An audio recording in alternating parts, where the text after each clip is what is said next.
네, 잘 지내고 계시지요? 어느새 또, 두 주일이 지났고요. 이제 마태복음 10장의 마지막 부분에 가까워지고 있습니다. 오늘 본문과 다음 시간까지 보면 마태복음 10장이 모두 끝나고 11장으로 넘어가게 될 것입니다.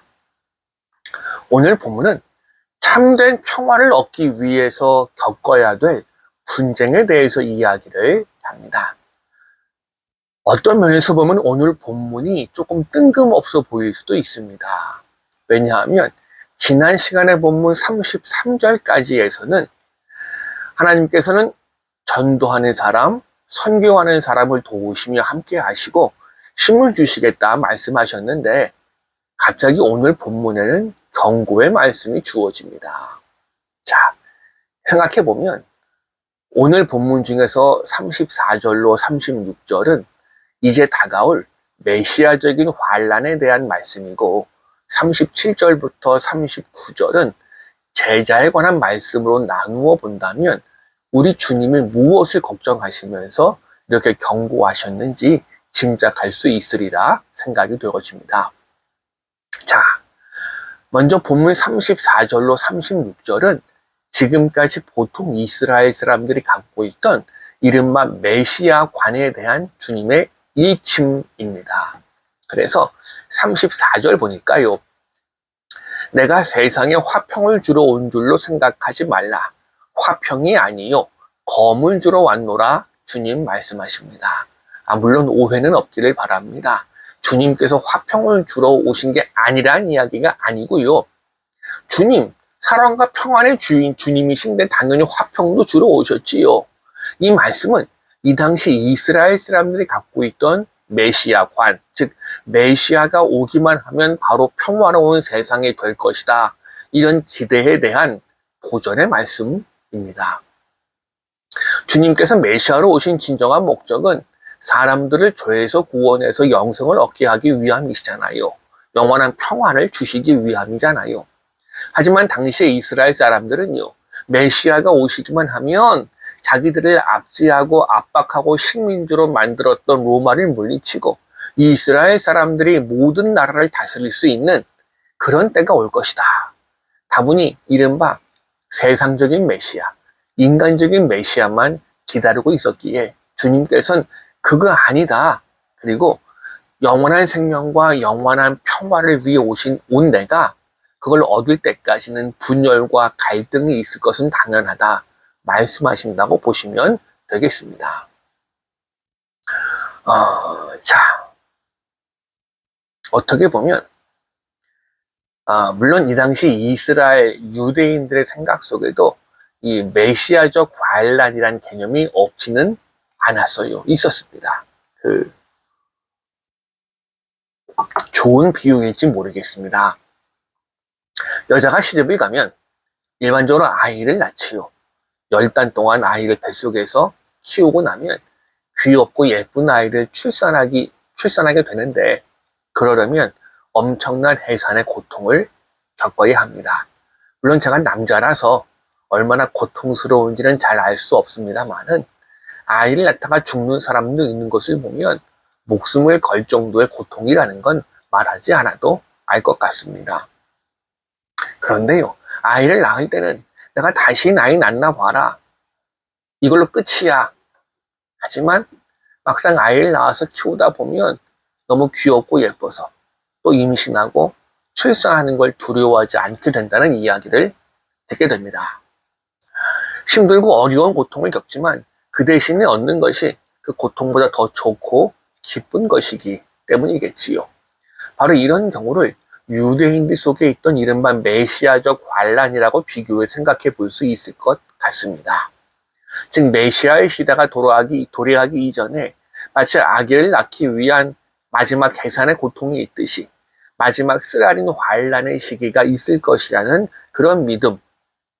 그런데 그 마지막 쓰라린 환란의 시기, 메시아적 환란의 시기가 끝나면 비로소 하나님이 함께 하시고 영원한 평화를 누릴 수 있게 될 것이라는 그런 믿음.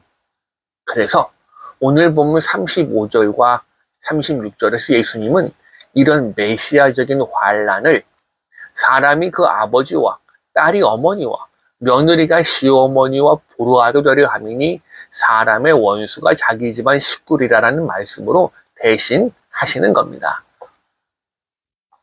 물론 예수님 당신부터가 이 환란의 칼날에 제일 먼저 쓰러지실 분인 것도 맞아요.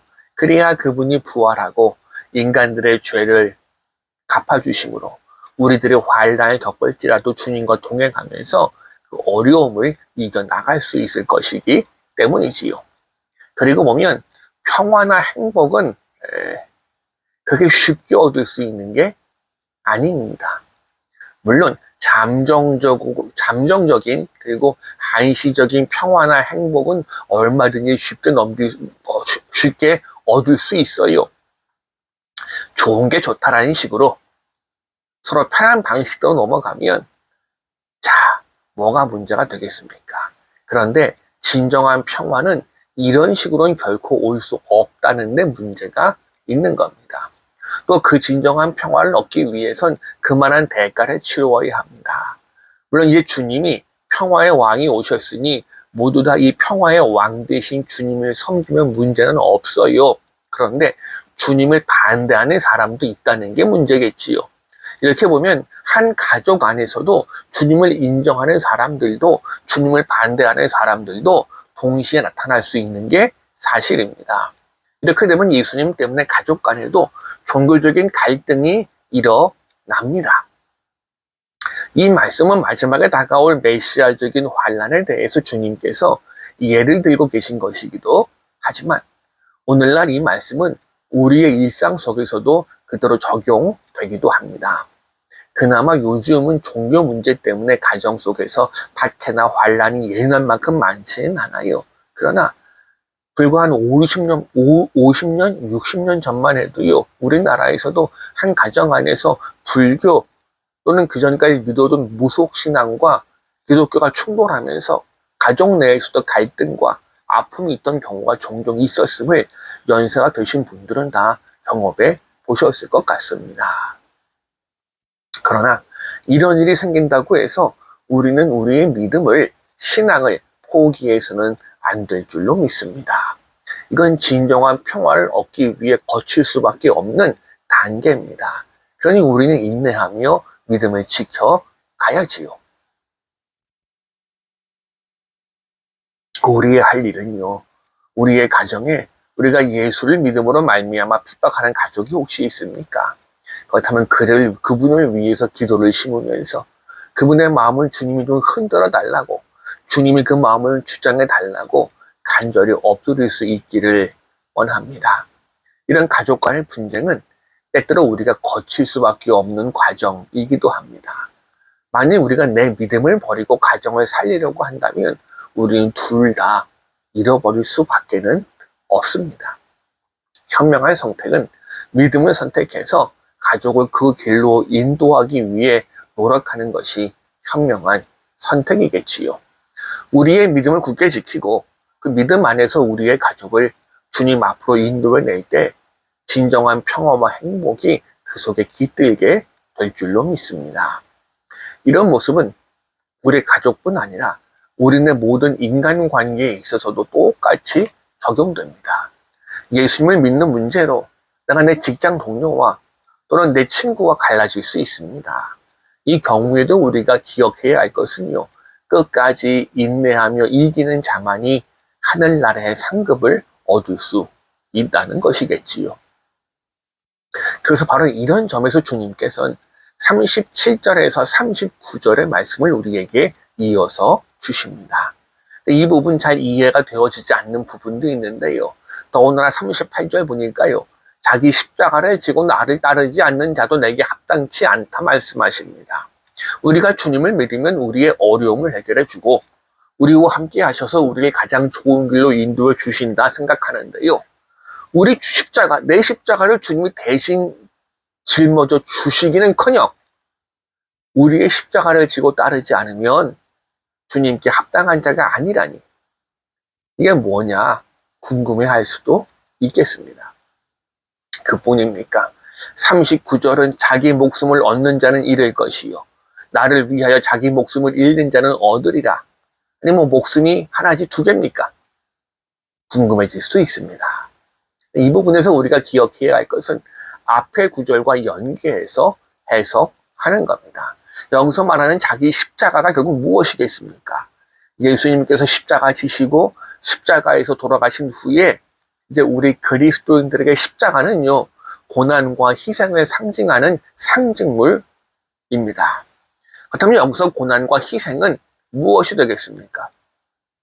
앞부분과 연결해 보면 결론이 내려집니다. 바로 우리가 복음 전하는데 따라오는 고난과 희생이고요.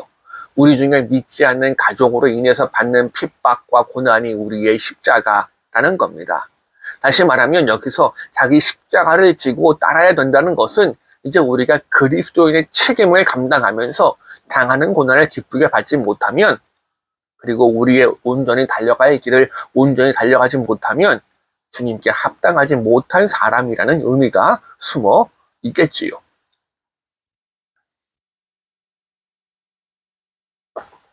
오늘 함께 말씀을 읽고 있는 성도님들의 십자가는 무엇입니까?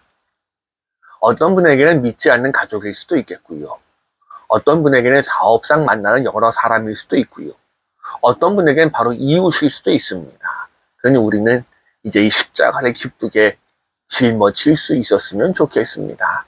그래야 우리가 무엇보다 우리 주님을 가장 우선순위로 삼게 될 것입니다. 이 부분은요, 예수님과 가족, 예수님과 친구, 심지어 예수님과 자기 자신 사이에서 무엇을 더 중요하게 여길까 하는 문제를 말씀하십니다. 결론만 먼저 말씀드리면 예수님보다 그 무엇도 우선될 수 없다는 겁니다. 이것, 그리스도를 얻으면 다 얻는 것이지만 주님을 잃어버리면 다 잃어버리는 겁니다. 심지어 예수님을 위해서 자기의 목숨을 버리는 사람은 진정한 생명을 얻습니다. 그러나 자기의 목숨을 구하기 위해서 지금의 어려움과 아픔을 잘 넘기려고 예수님을 버린다면 육신적인 생명 또는 지금의 이익과 평화는 얻을 수 있을지 모르지만 영원한 생명은 잃어버리게 되겠지요. 동시에 우리에게 내가 주님보다 더 귀하게 여기는 것이 있습니까? 그것은 우리에게 우상일 수밖에는 없습니다.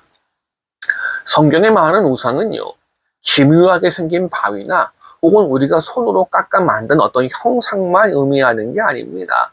성경이 말하는 우상은 주님보다 더 귀하게 여기는 게 나에게 있습니까? 그게 바로 우상입니다. 왜요? 나를 움직이고 나를 주장하는 게 주님이 아니라 내가 귀하게 여기는 게 나를 주장하게 만드니, 그럼 그때부터 우리가 주님과 무슨 상관이 있겠습니까? 또 본문의 이 말씀은요, 겉으로 드러난 것처럼 가족끼리 뭐 원수처럼 지내고 원수처럼 대하라는 그런 이야기가 아니니 오해가 없기를 바랍니다. 오히려 가족을 진정으로 사랑하는 길이 바로 여기에 있기 때문입니다.